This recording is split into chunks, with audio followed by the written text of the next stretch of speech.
Now let's get on with the goddamn show. I know I didn't hear the tornado sirens go off, so are we actually doing something? Oh, no. They haven't been going off for weeks. Yeah, no, that's... I guess they figure there's going to be no tornadoes because it's November now. Yeah, that's a spring and summertime. They don't do it during the winter. We're going to get complacent.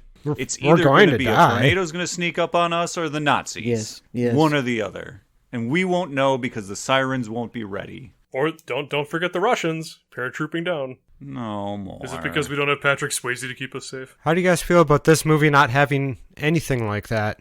No Nazis, no whatever else we've had in past movies. Could have used a Nazi or two. I mean, there was the desk clerk lady, but she tried.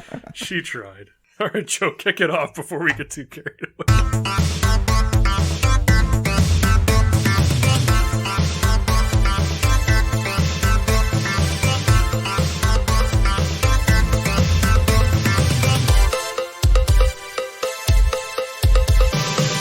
Hey, I'm Joe. I'm Ken. I'm Andrew. And we lost Dan. He's muted. In the woods. He muted himself. Why would he do that? Oh, shit. No, I'm here. I muted myself in Discord. I'm sorry. I didn't mean it. I was just trying to get things to work again. This is strike 2, Dan. How is it strike 2? There wasn't even a strike 1. We are the Rewinders podcast, rewinding and rebooting movies to see if they hold up. And this time, we burned the innards and rolled it down the highway with the movie Planes, Trains, and Automobiles. Is this thing even podcast safe? What the movie? Or... I'm trying to... What are we talking about? I tried desperately to make it into something relating to the movie, especially what you were just saying. And I ruined it, didn't I? Where I'm sorry. You're talking about the hollowed out, burned husk of a car, and the cop says, is this thing even highway safe? Or do you think this thing is highway safe? See, you had a good joke, and I totally whiffed it. That's a strike for me, Dan. See, now I got a strike too. Now it's even. We're fine. Well, no, you have 2, Dan. No, I will refuse. I will not sign off on 2. I'll give you 1. I'll quit before I take 2. What about 5? Will you take 5? 3, sir. I mean, I got a couple of bags of them upstairs. The Reese's ones with the pretzel. That's my it's favorite. So good. Yeah, they're awesome. A little salty, a little sweet. Good stuff. Sounds a lot like my life these days. Oh, You're all salty? Yep. a little sweet. Over what? Snow, cold. Get used to it, Tiger. I mean, it's going to be around for a while. 14th Everything of I own November. plugged into one outlet and having it spark when everything's on. That just means it's working. Yeah. You need a better power strip, bruh. Well, no, I need less power strips. I need to run some extra power to where I have everything, which means I need to re-electrify my whole house. But that has nothing to do with this movie. It just means you need extension cords. No, no, this is what I have. We would need.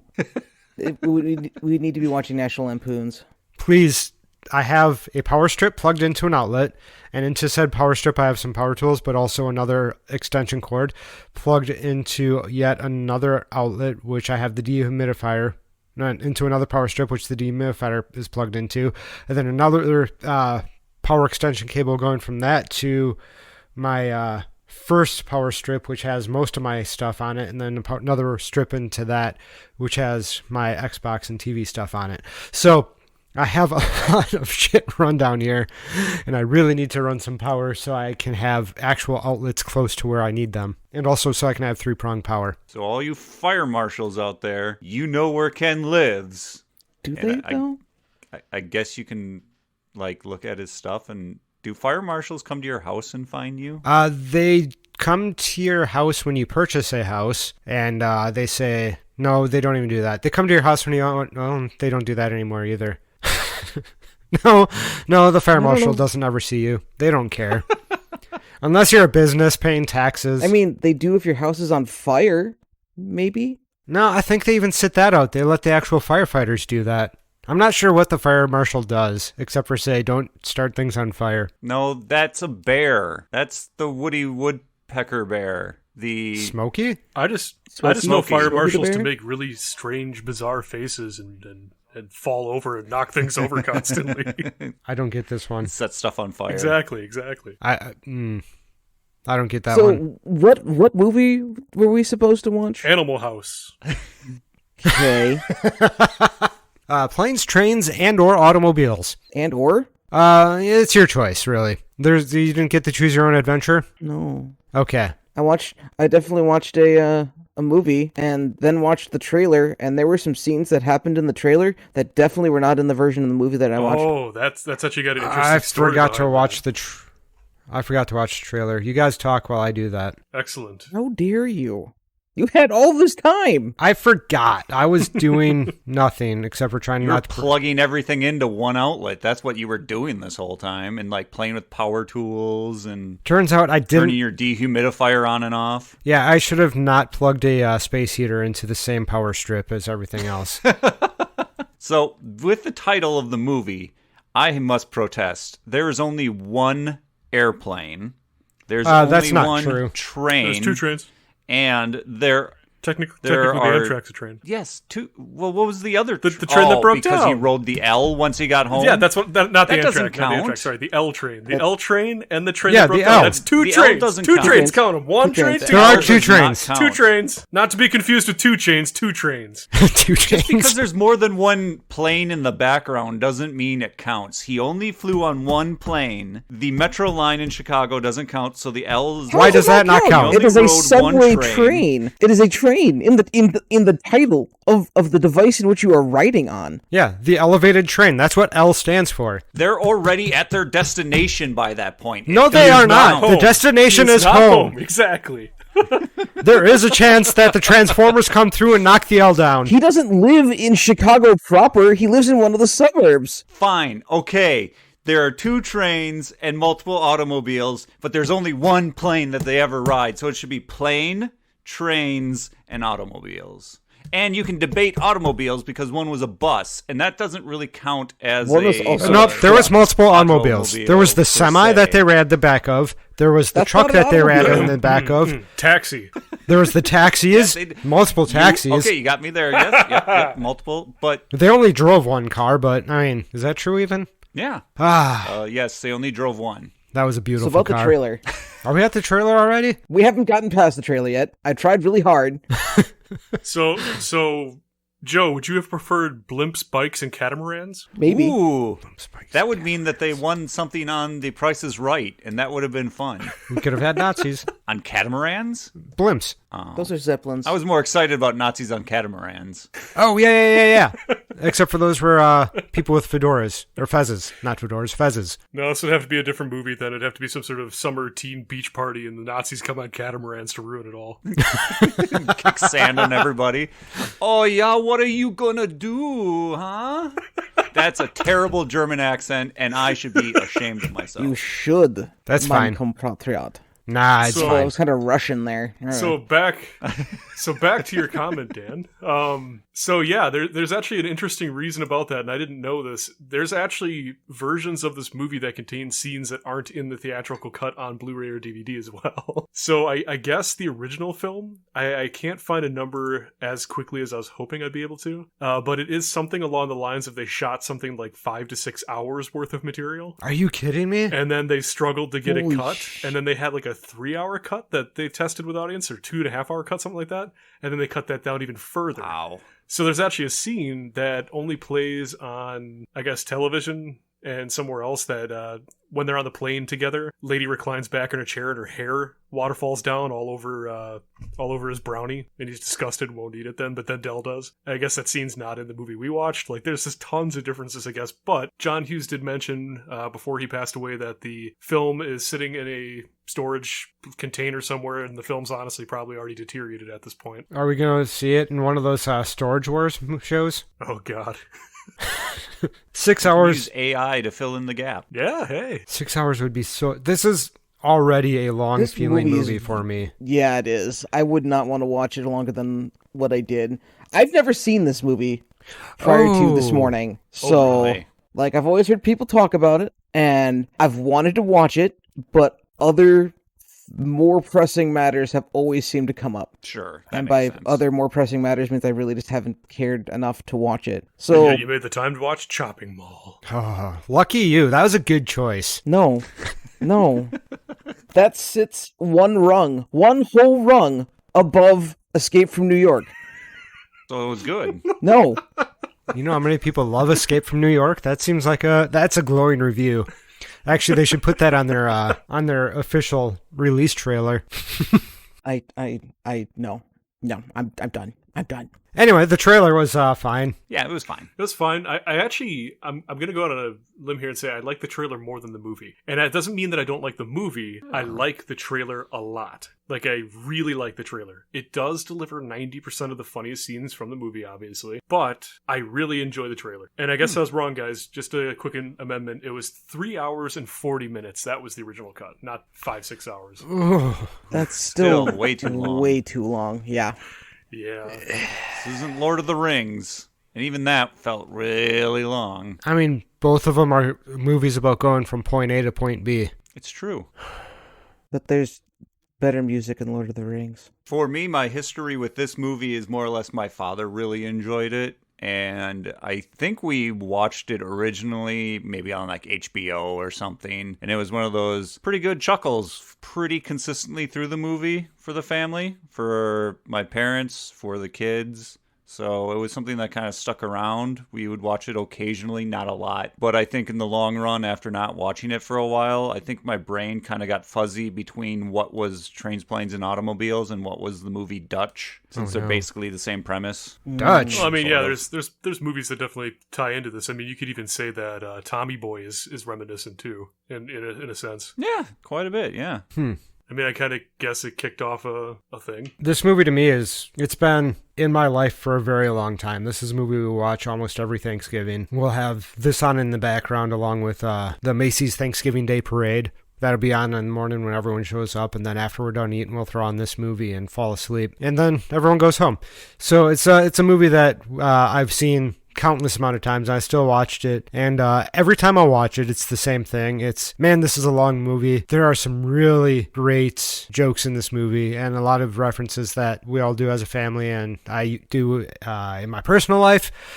But also, there is that feeling about this movie, not necessarily what we're going into quite yet. We're still talking about personal history. Yeah, I've seen this movie quite a bit of time in my family. All of us love it. Yeah, and I'd really be in the same boat as you, Ken. Kind of grew up with this movie. It was one of those movies I was always on around the holidays. And we've kind of made it a tradition to carry it over and play it around Thanksgiving every year. Because honestly, let's face it, guys, the roster of Thanksgiving movies is pretty freaking lame. You got Jack and Jill. You got Annie. I mean, Rocky, technically. And, I don't know. Knives Out. Knives Out is a Thanksgiving movie. That's great. I threw Dutch out there. Oh, that's for right, you guys. Dutch. No one watches Dutch? I've never heard of Dutch. Never watched Dutch. Never heard of. It's not great, but it's out there. It's a thing. Oh, here we go. Anything Scent to of be a able to Woman. change things It is a up. thing. Scent of a Woman. There we Oh, go. God, these are all movies I don't want to watch, except for Knives Isn't Out. there like a movie about the people who came to the North America and then they all died? And then they're like, what happened to everybody? We just left for a season and now they're all dead and missing. That would be a Roanoke? Thanksgiving movie, wouldn't it? Roanoke? Roanoke. No. Yeah. Yeah, Right? Yeah. Oh man, I apologize. Actually, I missed two very noteworthy movies that are part of my Thanksgiving roster: Grumpy Old Men and Beethoven. Oh, okay. Beef oven. Beef oven. I forgot that Beethoven happened over Thanksgiving. Absolutely. Can't Yeah, get the image of him completely with a blanked on that one. big turkey drumstick in his mouth out of my head. Yeah. Steals food off the table, right? Or a kitchen. That big dog. Anyway. Things you liked about the movie, maybe? Kevin Bacon? Kevin Bacon. Yes. That a is surprise, it's Kevin always Bacon. so that is a fun. strong start to this movie. Supposedly it's a cameo, and it's supposed to technically be in the same universe as another John Hughes movie starring Kevin Bacon. I can't remember the name of that movie, but Footloose. no. Stir of Echoes. That explains the fingernail. Yep, I'm out of Kevin Bacon movies. I mean, apart from Tremors. Ooh, that's right. He was in Oh, Tremors. yeah. That would Good have old been really Tremors. funny if one of them worm things came out of the ground, took the taxi. She's having a baby. Yes, she's having a baby. That's the movie. So supposedly, Oh, okay. it's not confirmed or anything, but that's what people assume is that he's just playing a cameo of his character from that movie in this movie because they're Is coincidental. it the same idea? Got to rush to be able to get to the No, it's just hospital or whatever? It's just both movies have Kevin Bacon. So John Hughes had Kevin Bacon in the other film. He's just like, oh yeah, come in this one. Kind of like the Shopping mall and those... like you're saying, the rental car lady. Oh. It's like rental car lady. You're in Ferris Bueller's Day Off. Yeah, and she made it to the cover of the DVD of which I have at my desk right now. Oh my. Like, she's in the movie for 3 minutes, and she made it to the cover of the movie. Because she is that memorable. Yeah, yeah. It's got the most swears in that part of the movie. It would have been a PG or a PG-13 movie, but that made it an R. I got a note about that. It just doesn't feel like an R-rated movie, but then you got to think back to, well, it's a minute straight of F-bombs, and there's a bunch of nudie pictures hanging in the ceiling of the taxi. Like, oh, that taxi. Doobie's taxi. Yeah. The Doobie taxi. I mean, John Candy's character is also rated Canadian Mountain. Oh, yeah. Yes. Canadian Mountain. Hilarious. I laugh every time I see that book. It's just so, it's perfect John Candy. I love that. This is the first time I've noticed what that book... Oh, really? Yeah. Oh, man, that's one of the first things. I love seeing John Candy holding that. It just makes me smile every time. I would say, honestly, that's probably leading into my biggest thing with this movie. Attention to detail is so unbelievably strong. It's so good. Like, yeah, every scene and every single set is just gushing with pieces. Down to, I'm talking like, when you look at Dell's nightstand, he's got a pack of cigarettes, he's got a half-used lighter, he's got all kinds of candy wrappers, empty beer cans and shit all over the place. Like it feels. He's got a box of Cracker Jacks. And then as they pan over, there's actually Cracker Jacks on the blanket on top of him. Exactly. It's like, it doesn't feel sanitary like a movie set. Like, it doesn't feel sterilized like this is the set, this is the scene. Oh God, no. It feels lived in, and that's why I love that, because there's so many scenes so in this film gross. that just look like that and feel like that. Every time we watch this movie, Gross? Nicole cringes at the bathroom scene with Steve Martin getting out and putting his foot on the wet tile floor. Yes, It's me too. It's so gross. This is one of my don't like notes, but this movie is a masterclass in gross outs. yeah. Yes. Yes, it is. In fact, that's on my So maybe don't it's like maybe as it's a well. plus. Like I don't know if it's a negative or a plus. like Taxi Driver's what was it, his son? Oh no, the train guy's son. Oh, it was the Yeah. Oh yeah, yep. The tobacco and the snot clearing. Yes, constantly. Constantly. I mean, we can jump back and forth, I suppose. The snot clearing when Del Griffith does that in the movie, that's usually... I say this is a long movie. I usually take my break from the movie during that scene. I just walk out and do something else for a little bit because I just don't want to experience that. Sure. I mean, it's Yeah, just it's a I very sat through grungy it. film. I'm never doing that again. That's one scene that there I could just I'm gonna skip. Let's just skip through that like 2, 3, 4 minute scene and just move on. Yeah, I don't know. I love how everything feels lived in. There had to have been just piles of cigarette ash all over the sets for everything in this. Just so much. There's just so much going on, and I love it. I love it for that. It actually feels so down to earth because of that. And like that chest is its own character almost in its own way. Like it's always there. They That kick off chest is Del built Griffith. like a goddamn tank. They kick off Del Griffith's character by not introducing Del, but the fucking case. And then they later on link that to him, where he's like, oh, that's your chest. I tripped over it. Great. And that's how you know, like, yeah, okay. And then every scene where they're getting back together, he's got that damn chest. And Steve Martin's like, eventually, like, you can tell he's warming up to him by he picks it up and helps him pick it and carry it around. Every time they do that, the case is upside down. Kind of like a metaphor. Kind of like Dell's carrying around some baggage, and it's really heavy emotional weight for him, and he comes along a friend who helps him pick that baggage up and carry it with him. Helps him ease the load a little bit. Aww. And everything's getting turned upside down. And everything's going to turn upside down. Exactly. Holy shit. Don't you dare try to make this a feel-good movie. This is a feel-good movie. Okay. You saying that, I need to segue into my favorite scene in this entire film. The scene where Steve Martin tears into Dell's ass in the hotel room. Oh, That- yeah. The emotions Guilt trip. between the two actors, Holy so shit. damn good. I'm always surprised at how early that happens in Yes, this movie. it feels like a halfway point or a past halfway point, but it's like in the first, 30 minutes? Maybe? 15.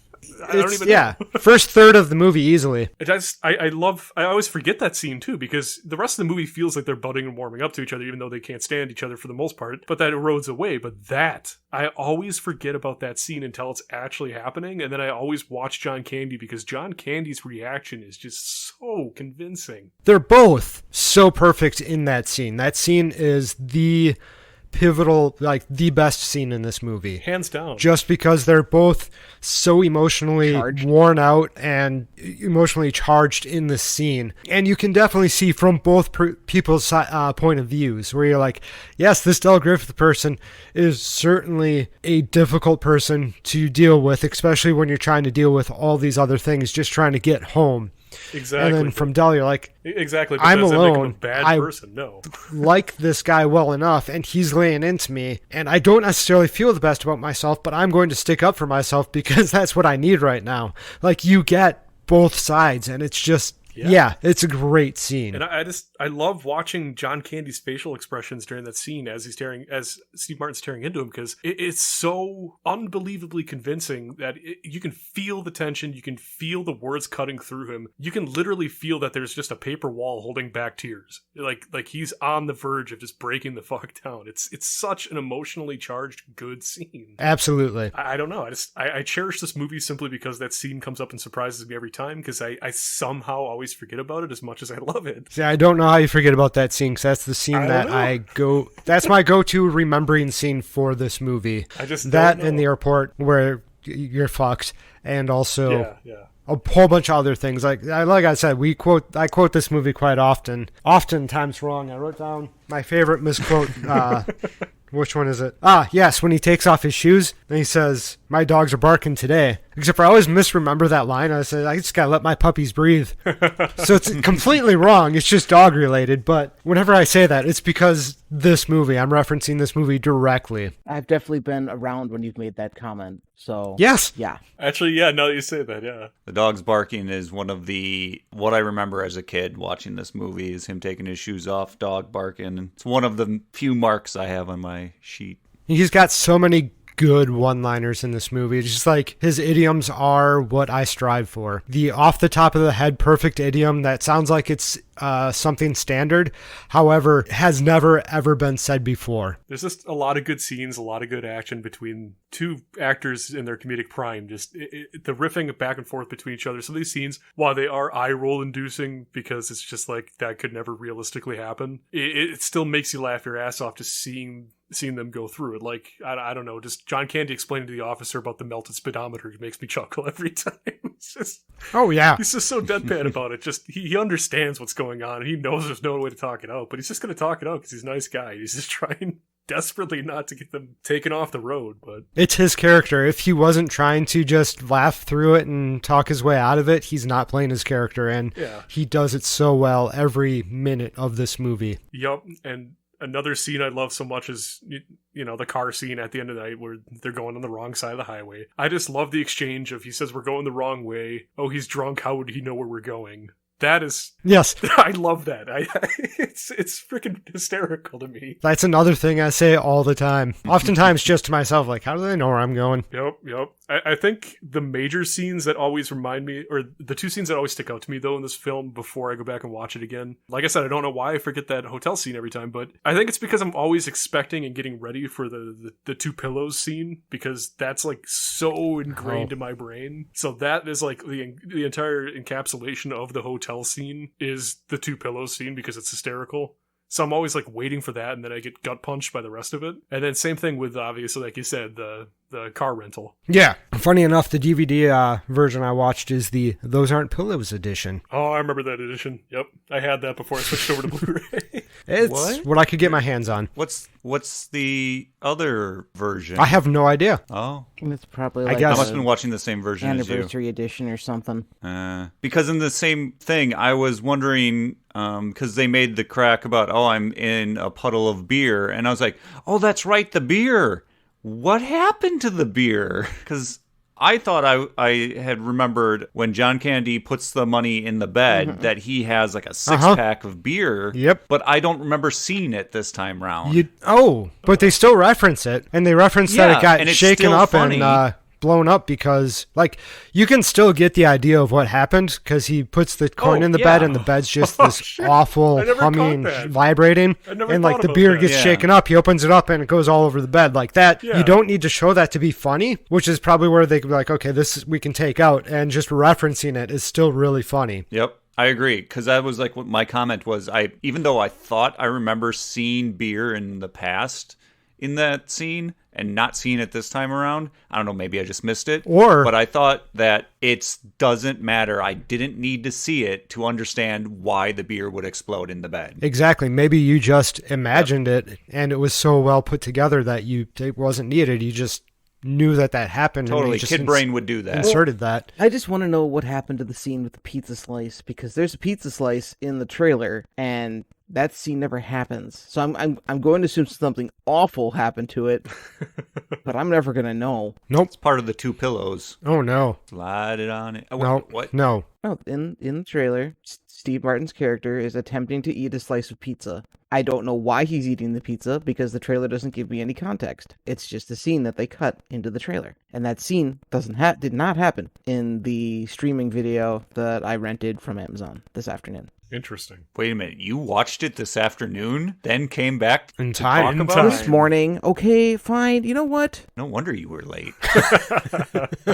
If you can go back in time, I guess you only go back in time 9 seconds. Or, nope, an hour and 30 minutes. Back time, there we go. Dan would find a way to watch the to whole watch planes, movie. trains, and automobiles, and come back and talk about it. I don't know how that whole song goes, so I think you nailed it. That's what it is now. Yeah, it's close enough. I learned this time around watching it that this movie was referenced by The Office, the U.S. version, because in the episode where they go to the beach and they have a beach day, on the way, like at the very, very end of the episode, they're singing songs and stuff like that on the bus. Flintstones? And they sing the Flintstones, and at the end, Steve Carell does the whole, I'm like, it's the exact same thing. Yep. They reference this movie in that. I was like, it's been years since I've seen that episode of The Office, but I know exactly what you're talking about. Or they just sing the Flintstones song and they do the Flintstones song. I mean, it's not necessarily referencing but they're this on movie. A bus. Oh, never mind. And they're singing songs, and some people don't like it because it's awkward. Of course it's awkward. To me, it read as a nod to this movie and John Candy. Did they try singing the song that Steve Martin sang in this movie? Do you guys know? 3 Coins in a Fountain? Yeah, do you guys know that song? I know of it. I'm guessing it was obscure when this movie was recorded. Sure. Like, I've never heard of it. And now that you say 3 Coins in a Fountain, like, yeah, that's what it was. But like, I couldn't remember prior to you saying that what it was even about. The only reason why it has any space in my mind is because my wife, when we had 3 boy cats, she'd look at them whenever they sat around by each other really nicely. And then she'd be like, look at these 3 coins in a fountain. Huh. So. Oh, it's a movie from 1955. Okay. Or something. Maybe it's a Frank Sinatra. Frank Sinatra. Way to go, Ken. Frank Sinatra tune. Huh. Maybe. Jewel Style? I don't know. You know what? Wait a minute. It doesn't fucking matter. Julia Stiles was in a movie with Frank Sinatra? Jewel Stein. All over the place today. Dang. The melody was written by Jewel Stein. Styne. My eyes aren't so good, so there you go. No relation to Ben Stein. Or R.L. Stein. That was With Stine. lyrics by Stemi Kine. It was Shut up, written Dan. for the romance film. No 3 Coins in a relation Fountain. to the drinking utility object that Germans use to consume beer. Stein. Or the shop for S-T-E-I-N? gardens and gifts. Yeah, okay. So written for some people for a movie, and then they got Frank Sinatra to finish it off, it sounds like. Or finish it off with Frank Sinatra? I don't know. His name's on there. Was Sinatra the one that was willing to take it out behind the shed and hit it with a wet noodle, yeah. Oh my. got a little racist there at the end, Ken? Is that racist? Oh, God, he's Italian, isn't he? I'm assuming. It's just something that people said to me when I was growing up. He hit you with a wet noodle. And it was very funny because a wet noodle wouldn't hurt. Oh, no. I'm also just being overly sensitive. No, maybe. You can make fun of the eye ties all you want. Okay. I don't want to. I know you do, Ken. Oh, okay. You want revenge. Marinara. I'm not good at this. Not when I'm trying. A Riverdalchi. I was waiting for it. Bon apple tea. I was waiting. Apple tea. Fettuccine Alfredo. It Yep, hurts. saying words wrong. That's It hurts so much. It cuts right into my soul. Does it burn like garlic every spread? time. No. Oh God. garlic spread. Just somebody put me out of my misery. I'll transition us out of this by saying I second guessed myself that Ashkenagin cheese might have been a reference to a place called Ashkenagin, and it might have really existed until I saw the side of the semi where it said, by gosh, it's Ashkenagin. And I'm like, okay, fine. That is a reference to Oshkosh Bagosh. So Yeah, I had to Google it while watching it this time because, of course, Nicole wanted to know if it was real or not. I was kind of sad to know it wasn't, but yeah. it's a decent joke towards Oshkosh. I mean, very lightly towards Oshkosh, more to the clothing line. Yeah. Oshkosh Bagosh. Or the trucks. Oh, yeah. Yeah, screw those trucks. I forgot to mention, I also thoroughly, considering Jurassic Park is my favorite movie, thoroughly enjoyed the little cameo by Martin Ferrero as the scummy motel desk clerk. Oh, right. I was trying to recognize him because I'm like, where have I seen him before? Where do I recognize him? I couldn't figure it out. He's the blood-sucking lawyer Donald Gennaro. That's exactly who that is. Nice. Good catch. I get so happy every time I see him in this. Can anybody remember? I couldn't figure out who the guy was. The airline clerk. Ben Stein. Oh yeah, Ben Stein. That's Ben Stein. Oh, okay. That's Ben Stein. Yeah. Oh yeah, Ben Stein. Yeah. And then I guess also Bueller. notable I'm behind. cameos. I'm sorry. No, you're all right. Kevin McAllister's dad as the state patrol officer. Might as well be Kelvin McAllister's house too, because every house in Chicago looks the same. I in know. every There's movie. actually a huge thing online. Like, is it the same house? But it's not the same house. But so many people get caught off guard and think it is. Correct. I saw the exact same thing. But they're all houses from the suburb of Silver Lake, the rich white people neighborhood. Apparently, they all look alike. Yeah. Save some money on the architects. We'll just build another one that looks exactly the same. Who cares? Anyway.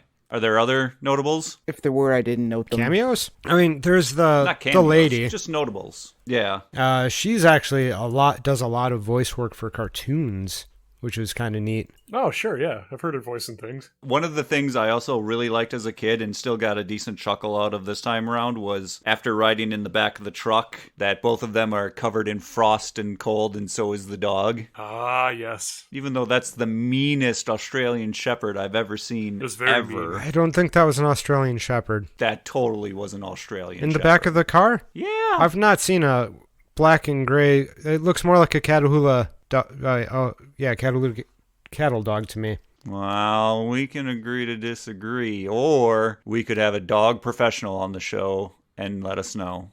So if you're a dog professional and you want to let us know. Facebook, email. Yeah, let us know. If you're not a dog professional and you just know about dogs, maybe you have an let us actual know. Australian Shepherd. If you have pictures of your dog and you want to let us know, Facebook, email. Twitter. Do we have an Instagram? Did we do that yet? Oh, yeah, we have Twitter as well, I guess. We don't have an Instagram. What are we going to Instagram? I don't know. I guess maybe we should. That's more work. Well, it's like setting up a Patreon. But then again, we'd have to have patrons first. Yeah, let's not bring money into this. I'm still having fun. Yeah. Yeah. So what did we not exactly that like about damn Cartoon car's slapstick. alignment? What the hell? The car's alignment? Yes. Jesus Christ. What? Got a wobbly was it a tire. Saber? What the hell was that car? It was a modified something or another. I Or tried looking into Cutlass, it last maybe? night because for some reason the 70s and 80s had this obsession with every time you had to have like a slapstick goofy car that everybody thought was ugly, it was typically a wood-paneled station wagon-esque vehicle, or in this case, a convertible. Hell yeah. Wood-paneled, usually green with brown interior. Like, I don't know what it is about that combination. This car would be a Chrysler LeBaron. Oh, LeBaron. So Ah, yes. And then it was modified There you with go. like Dodge taillights and a bunch of other stuff, but I like that they put the D as the hood ornament, yeah. because he did at one point say Datsun, and I wonder if they were trying to rebrand it as a Datsun with that. Possibly. Good old Datsun. Or it's just for Dell. Hey. Or for Dell, yeah. But they did modify it with Dodge 600 parts, taillights, like the steering car is wheel. just absolutely chaotic and The nonsensical. owner manuals. All of this movie. This is probably for Dodge. That's really Maybe funny. they couldn't get Dodge to sign off on the licensing. Except for there was the in the glove compartment there was the Dodge owner's manual.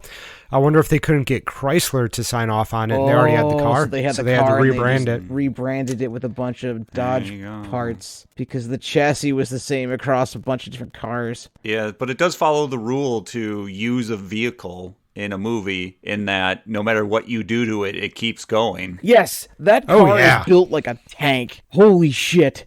They don't make them like they used to. Passenger cabin fire, high external damage. How that car would not run today? No way.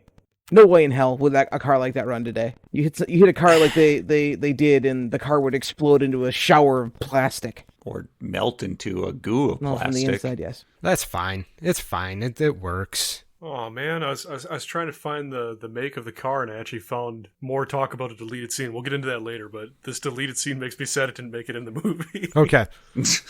They can't keep them all. I know. They kept everything they needed to keep the movie going forward. I know. Unless they got turned around on the highway. Oh my god, I forgot to add something I did like. Did you guys notice the dirty handprints on the wall behind the bed in the hotel scene? This is No. the first No. time I ever noticed it. There's a dirty handprint Oh my. on each side of the painting hanging on the wall behind the bed. Oh That's my. that attention to detail. Like there's just very little That's subtle so dirty good. handprints.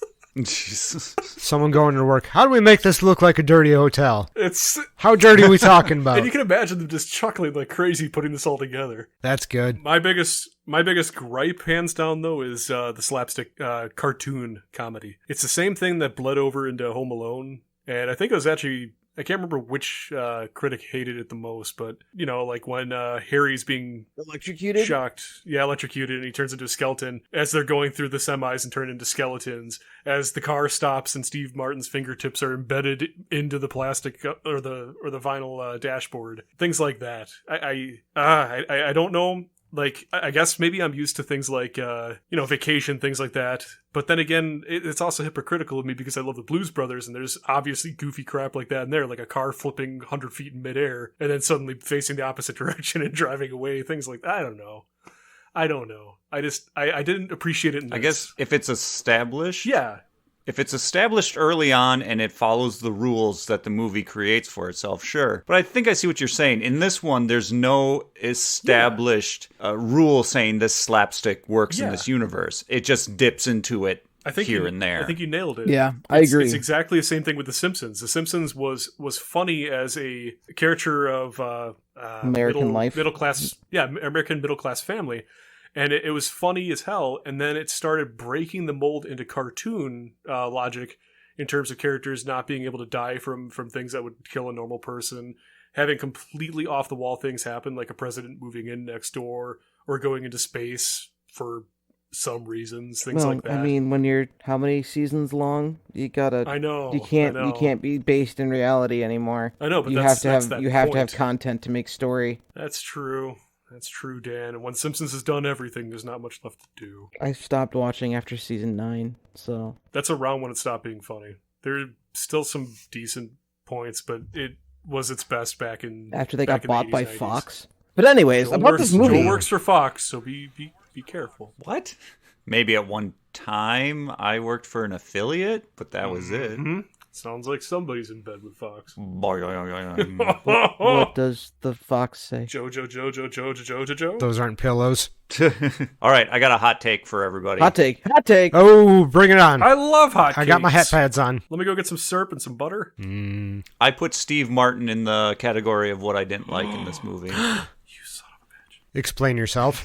No. I can see where he's going with this because Steve Martin at the beginning is just a dude that you want to feel bad for. And then he becomes a dude who is a total asshole. And then he just magically redeems himself. That's not Steve Martin's fault. That's the writing, and directing's fault. What I didn't care for, although, yes, I agree with you, Dan, his character sucks because he is not a likable person. So when I was a kid, I could reference the world of the movie through him because I wasn't looking in depth. I wasn't feeling his emotions the same way.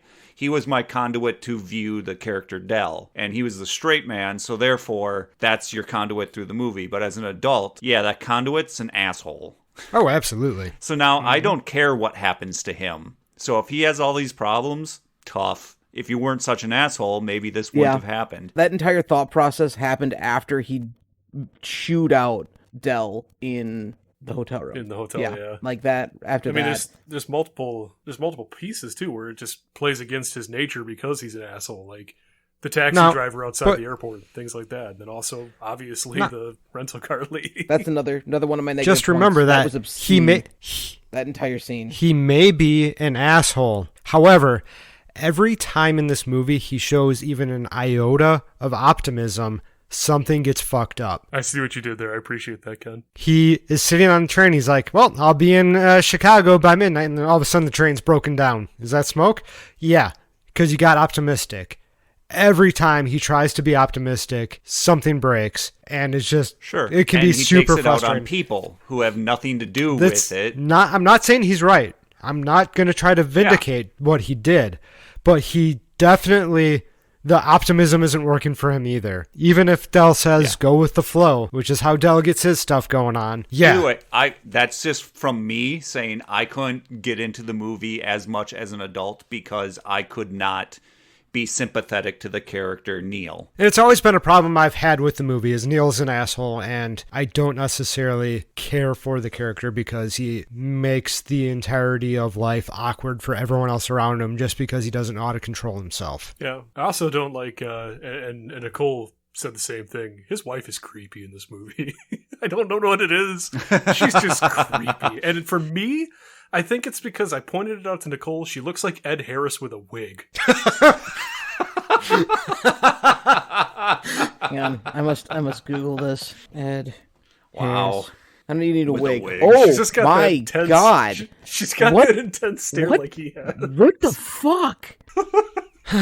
Well said. Now, what kind of Ed Harris are we talking? Are we talking Ed Harris from the Robot Cowboy show? Are we talking Ed Harris from The Abyss? Are we talking Ed Harris as a made-up person in an Australian's mind? Let's see here. I wouldn't say Robot World Ed Harris. I wouldn't say as far back as we can't go as far back as Creepshow Ed Harris either because that's way too fresh. I'd say somewhere in between Truman Show Ed Harris or Apollo 13 Ed Harris. Oh, okay. I'm kind of leaning more towards Apollo 13 Ed Harris. Gotcha. With a Karen wig. Yes, exactly. So in the same guise of not liking Steve Martin, him causing all of his problems. I'm not saying I don't like Steve Martin. Steve Martin is a terrible person. He can't play banjo. That's all I've heard is that you just don't like Steve Martin. It's just his acting style did not fit, in my opinion. His acting style was fine. It fit his character. His character was a piece of shit. Which, if his so character... now you're saying... I'm trying to segue gently into a thing that I actually did like about the movie, which was kind of funny. At the start of the movie, when he's running after the cab, every time he's running after a cab, there's nothing but cabs in the background. Oh, sure. But once he stops to look for a cab, there's not a single one in sight, even to the point where he's running after the cab that Dell Griffith stole. Right behind him is a completely empty taxi cab, just right behind him the entire time. But because he's so focused on that one cab, he can't get the one behind him. And actually, you jogged my memory. I have to say, my wife's favorite scene in this entire film is the scene where they call back when he recollects who he is. When they're sitting in the terminal waiting for the plane. It's just John Candy behind a taxi door? Yes.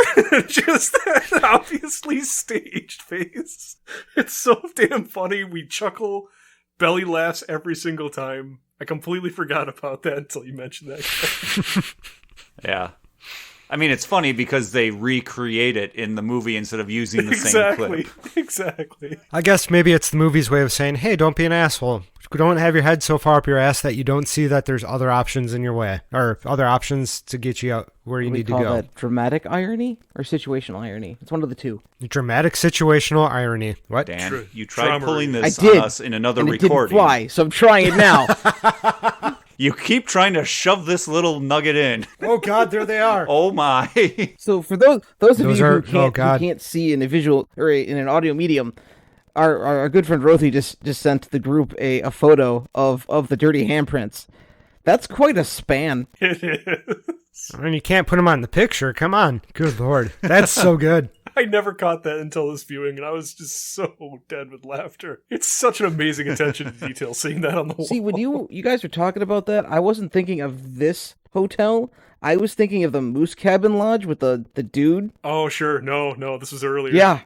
Yeah, this makes more sense now. In the bad category, I'm going to also say that I felt that they rushed the levity of the film, and they should have spent more time developing that so that the funny stuff could be funnier and that the weighty stuff could make you feel just a little bit longer, because we as viewers, if you can see the breadcrumbs, obviously Neil could not see the breadcrumbs until the very end. And then they get the one moment where it's like, yeah, I've been homeless and my wife has been dead for 8 years. Spoilers. Joe, you say spoilers but that's before it. you say that stuff. Nope. No. That's how that you works. say spoilers after you spoil it. But it's just they don't give you enough time to sit in it to really feel for the character Dell, in my opinion. I completely agree. I think they need to give you more time to process that, to really feel, what it means to be homeless for 8 years and just skipping from town to town to sell little piddly things to people. Yeah. And he does it through the whole movie. He shows how he makes his sales. Yep, and I completely stand on point with that with you. It's just the fact that it's such a big reveal, and it's there and done within such a small time frame. It's just less than 15 minutes. We want you to care about this. Yeah, exactly. It's like, care about this right now. Okay, we're done. Moving on to the next thing. We got to keep going. No, we have so much care about this right now. End the movie. That's it. Yeah. Like, okay. Like now, what Joe was saying, as an audience member, something happened to Dell's wife. Either they got divorced and she died. And, we know that she died now, but this was my thought process. Either something happened, either she died, they got divorced, or something else happened and Dell's alone. We don't know that till that scene confirms what happens. And then they end the movie. Well, he does say very early on that he hasn't been home for 8 years. He hadn't been home in years. That's still a long time, especially if you have a home with somebody who you don't stop talking about. That's the first, true breadcrumb that we know that something is wrong for Dell. You can't have Steve Martin find out about it too early. No. Because you need him to not like Dell throughout the movie and come to terms with the fact that he likes Dell on his own terms. You can't have it be a sympathy like, oh, your wife's dead, I'm sorry, I'm going to like you now. I'm going to let you do all this bullshit because you have a dead wife. Instead, you have to let Steve Martin come to that on his own terms. So it doesn't make sense to review it to Steve Martin until the end of the movie. But in that case, when do you organically show that in the movie without having Steve Martin actually be able to have the same experience, except for maybe when he's in the car at night and Steve Martin comes out and lets him in? And I was like, yeah, it does make sense that you do. It would be a good thing to reveal a little bit earlier so you can actually have that on you. However, Dell's such a likable character in general, just happy, carefree type person that you don't necessarily, I don't know. It's a tough choice. Yeah, no, as to where you would want to put that in. And I think at the end of the movie, it kind of does hurt the reveal a little bit. However, I don't know where else I would put it. Maybe it'd be something it's something that could have gotten lost in the cuts. Yeah, and that's the hard part with this film is just that there's so much. I mean, there was something along the lines I was reading last night where Steve Martin, when he first read the script, it was, I think, almost double the amount of pages that a typical comedy runs, and he actually asked John Hughes if he was intending to cut the script, and he looked at him confused and said, "Cutting?" So, I mean, John Hughes had a vision when he made this movie, and it definitely ballooned into that vision. But I think I can try to make a comparison. It would feel in the same vein, it would feel like, let's talk Breakfast Club. They have their big moment where they all sit around and actually talk about what happened in their lives and why they're at the point where they're at. Imagine if after that scene, before you actually got any kind of length to digest each individual character and what makes them unique, and also allow them to kind of, start to view each other as more palatable instead of just as outsiders. Imagine if the film had just ended with them having that conversation, and then immediately following that conversation, like a bell rings and they all walk outside to get picked up. And fist bump. And fist bump, exactly. Exactly. Don't you forget about me. It's like we're missing the bonding. We're missing like the little additional like sprinkle garnish of bonding between the two characters after the reveal. Instead, Neil takes him home and rubs his face. Look at my family. My parents are still alive. And my wife's parents. Her parents are still alive. I'm going to make out with my living wife in front of you. Blah, blah, blah, blah, blah, blah. How you doing, Del? I mean, to be fair, he does introduce Del to her before he does so. Yeah, so he knows this is my wife. Del, you're watching, right? Play into his scene on the bus. Yeah, and Del starts crying, and the movie freezes on that because Del is so sad. He's like, I wish I could be making out with my wife who's dead for the past 8 years. Thanks, Neil. Oof. Yeah, well, at least he has somewhere where he can go. Hopefully he doesn't treat that place like he does the hotel rooms, because there's nothing worse than inviting someone over to your house and having to replace your bathroom floor in 6 to 8 weeks because they put water and wet towels everywhere. Oh no! And then tries to smooze his way in and sell you some freaking shower liner hooks as well too. These ones have helium; they're extra light. Ooh, they make you look 18 or 19.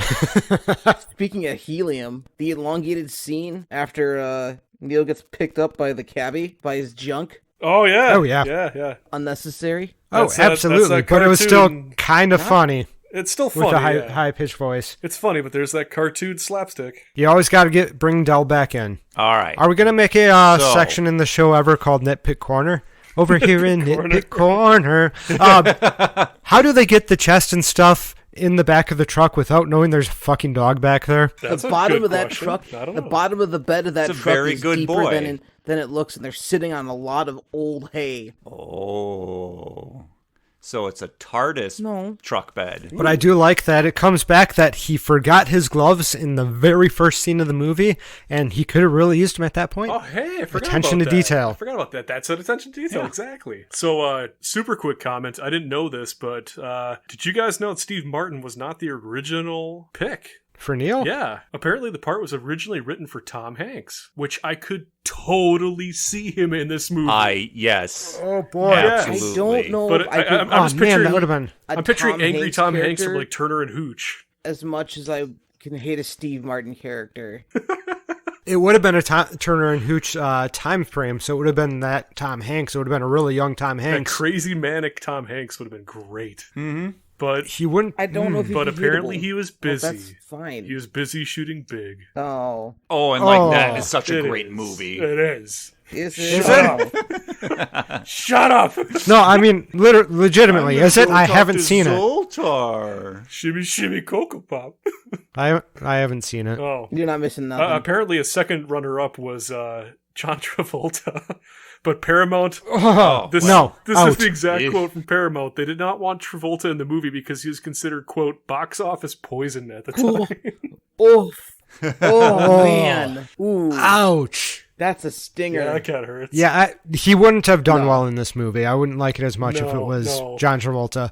Tom Hanks could have had a real shot at making this a completely different but Yes. still lovable movie. Absolutely. And Steve Martin is just, for my opinion, I think Steve Martin did a great job. Yeah, I love John Steve Candy's Martin. easily my favorite in this movie. I love John Candy. Mm-hmm. I could have done without all the Stick by my nasal. hot take. Just another piece for you. So this is that part I was going to tell you guys about from earlier.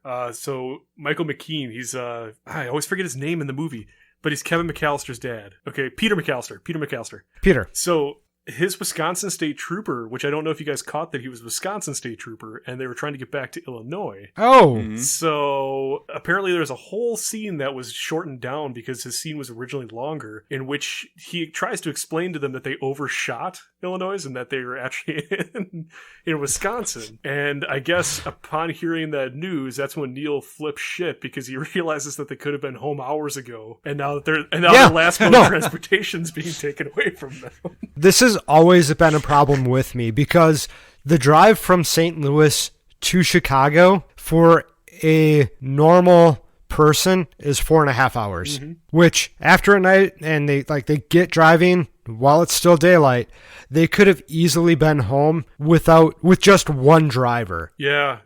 And I guess they had to actually fly him into Buffalo to shoot a shorter version of the scene to explain the continuity issue between the sunny and the cloudy skies in that scene. So they tried to patch it up, but it just sounds like the original intent would have actually been a little bit more comedic, a little bit more comical, because it would have ended, I guess, with Neil chasing Del around the car in a fashion which he had to break up and, put them both in the squad car, take him in. I like that idea. I can see why they cut it, though, because at that point, you've already had so much. Yeah, and it already being at a 3.5 hour movie. I mean, what do you do? You got to start cutting stuff, and that seems like an easy cut to make just because it's already been so hard, and at that point you're supposed to start liking Del, and you got to wrap it up. And this is it's an easy cut for me to be able to be like, okay, yeah, you need to cut the shenanigans and actually start having people like each other. Yeah, for sure. So let's talk reboot, since that's the theme of this season. Yes, we've got apparently reboot in the works here with Will Smith and Kevin Hart. Okay. Yep. Now, who would play who? I'm not exactly sure. I'm assuming Will Smith's going to play the straight edge Neil, because You think so? I don't know. I picture that. and I would have pictured young Will Smith or younger Will Smith in the role a little bit easier, personally. But you can't, I don't know. can't see Will Smith being a grifter? No, here's the deal. I don't know. He's too. I don't want to say pompous, but he's definitely got that air about him over the last decade-ish. I haven't really seen anything with him that hasn't been trying to be. I don't know. Hancock. I miss old Will Smith. Hancock. I never saw Hancock Recently. actually. You don't need to see it. That's what I've been Will told. Smith. I've been told it was great up until like the first half hour in the movie and past that. Hancock, give it a watch. It's fine. Eh. I recently watched it this year. It's fine. But watch that other one on the Netflix first. That's not Hancock, but still superheroes. Is it the same movie? What movie am I thinking of? Oh no! Don't let. Yes. Umbrella Academy. Nope, not Umbrella Academy. Rebooted for season 3. I'm looking forward to that. The Boys? No, let's not play this game because this is not going to go well. No, The Boys is Amazon Prime. So I can see where you're saying Will Smith would be the more straight-edge, angry person, but I think he could play the laid-back, bumbling person, whereas Kevin Hart, I don't necessarily see him being a happy-go-lucky person. He's just always flipping out in every movie, and he's going to be typecast I could see that. into the angry person. And see, it's kind of funny because It's Kevin Hart that I have a problem with. Will Smith has the acting chops. Kevin Hart has one thing that he has going for him, and that's angry comic relief. Yes, he's got his mouth. And I guess that's why I immediately, when the two names are thrown out, I immediately typecast him in my brain as to being Del, because I just pictured him being the loud and brash one, as opposed to Will Smith just trying to be calm and collective and angry about it. Unless they're not trying to, like, shot for shot, reboot the series. Maybe they're trying to do something different. Maybe. I imagine different. Yeah. Very much so. Like bikes, blimps, and catamarans. There we go. I think it could actually be pretty decent. The movie itself, the 1987 Planes, Trains, and Automobiles, actually aged fairly well. Oh, yeah. There's very little that pigeonholes it and makes people go, I don't know what that is, or anything. I don't know of many people who've never seen it, outside of myself. Almost everybody I know has seen it, except for a handful of folks. But I did forget to bring up the one thing that actually I did not like, and I'd be remiss if I didn't say this. I legitimately hated every song in this movie except for the Ray Charles song. This is one of This is one of the most painful soundtracks of any movie from this era, and I hold this movie very fondly and very dear to my heart, but I cannot stand the soundtrack in this movie. I knew you were going to say soundtrack. It is a very distinctive soundtrack, but I get that song doot doot doot doot doot doot doot doot doot doot in my head. That makes two songs that I like. I don't like the jail song with like the harmonica every time something doesn't go Neil's way. Whatever that song is. It certainly feels like stereotypical music that they threw in there. It was awkward as hell, like the hotel scene afterwards where it had like that really emotionally like charged 80s synth song that just blasted out of nowhere and then just kind of cut. That's kind of how the music was in this. It's a lot of that. The 80s music is definitely dates this movie. And I normally love 80s music, and I love movies specifically for that reason from this era, but this soundtrack for some reason just really rubbed me the wrong way. Sorry, I had to get that out. If I would have forgot to say that, I would have kicked myself. And all of our listeners would have been upset that you didn't say something about music this episode. What? I never talk about music. I was going to say something about it too. The music was definitely there. Speaking of the remake again. Oh, right. We're in that. The writer for the remake, it's not someone coming out of nowhere. They've got some stuff under their belt, so that's a good sign too. Yeah, definitely. I can get behind that.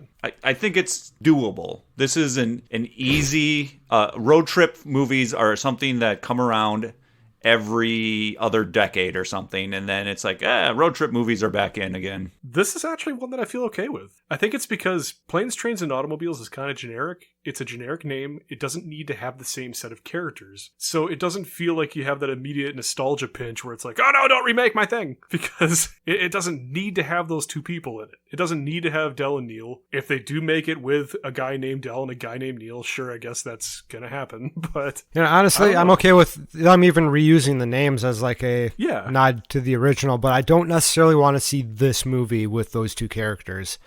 I want to see a reimagining. Exactly. If it's not the same thing, then I'm fine with it. If it's going to try the same to be idea, the shenanigans happen. It'll get boring, that's and you'll not care. Mm-hmm. Would I ever sit back and watch this movie? Probably not. Are you meaning the 87 version? Yes, because the 87 version. Sure, because I you're can trying see to that. reserve your time to watch Escape from New York more than I would rather be pushed into Chopping high Mall. traffic. Well, on that account, what does everyone think? Does the 1987 film hold up after all this time? Yeah. With the exception of the soundtrack, which is incredibly 80s, it's a wonderful movie that I still really enjoy. Yeah, it's a holiday staple for me. It's a Thanksgiving movie. I love John Hughes movies anyways, so it just fits right into my repertoire. And this was us dropping the F-bomb 18 times at Planes, Trains, and Automobiles. Rewound and rebooted. If you could like, rate, review, comment, and subscribe, that would be great. Share this episode or others with your friends who also love movies from the 80s and or 90s. Next time, we will be covering the movie Clue from the 80s, right? That was the 80s movie, right? 1985. So come back in 2 weeks when we rewind and reboot again! Oh my god, guys. Oh my god. Oh my god, what? Do you know who's starring in the Clue remake? There's a Clue remake? That's why we decided to do Clue. We just said we're gonna do it! Oh my god. No, it's starring Ryan Reynolds.